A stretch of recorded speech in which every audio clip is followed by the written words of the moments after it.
Hi friends, అందరికీ నమస్కారం. Friends, ఈ వీడియోలో తల్లికి వందనం పథకంపై మన గవర్నమెంట్ అయితే కీలక అప్డేట్ అయితే ఇచ్చింది. ఫ్రెండ్స్, ఇలాంటి గవర్నమెంట్ నుంచి వచ్చే అప్డేట్ మీరు మిస్ కాకుండా చూడాలనుకుంటే కింద బెల్ సింబల్ క్లిక్ చేయండి. ప్రతి చిన్న అప్డేట్ కూడా మీరు ఫస్ట్ చూడగలుగుతారు.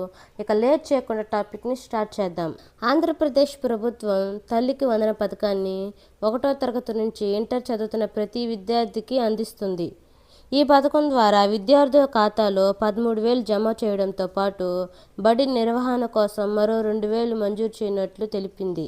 ఇలా ఏడాదికి మొత్తం 15,000 అందుతాయి.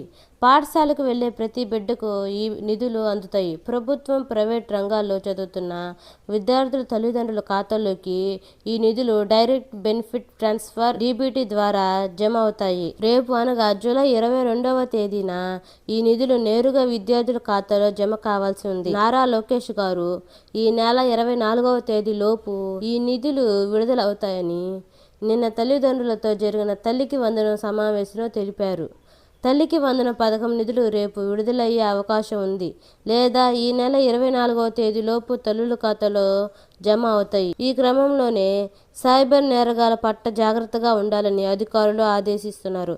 తల్లికి వందనం పేరుతో వచ్చే అనుమానాస్పద లింకులను క్లిక్ చేయవద్దని వారు సూచిస్తున్నారు. ఏవైనా సందేహాలు ఉంటే వెంటనే గ్రామ వార్డు సచివాలయాలను లేదా పాఠశాలను సంప్రదించాలని కోరారు. మరోవైపు ఏపీ మంత్రి నారా లోకేష్ గారు మంగళగిరి కొండపనేని టౌన్షిప్ పార్కులో మంగళగిరి నియోజకవర్గానికి చెందిన తల్లికి వందన పథకం లబ్ధిదారులతో నిన్న ముఖాముఖిగా కార్యక్రమాన్ని నిర్వహించారు.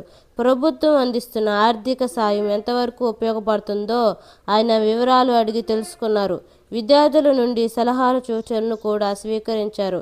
ఈ నెల 22 నుండి 24వ తేదీ మధ్యలో ఏపీ ప్రభుత్వం పకడ్బందీగా పనిచేస్తుందని, పాఠశాలల అభివృద్ధి విషయంలో ఇతరులు అసూయ పడేలా చేస్తాయని మంగళగిరి నియోజకవర్గంలో ఆయన పేర్కొన్నారు.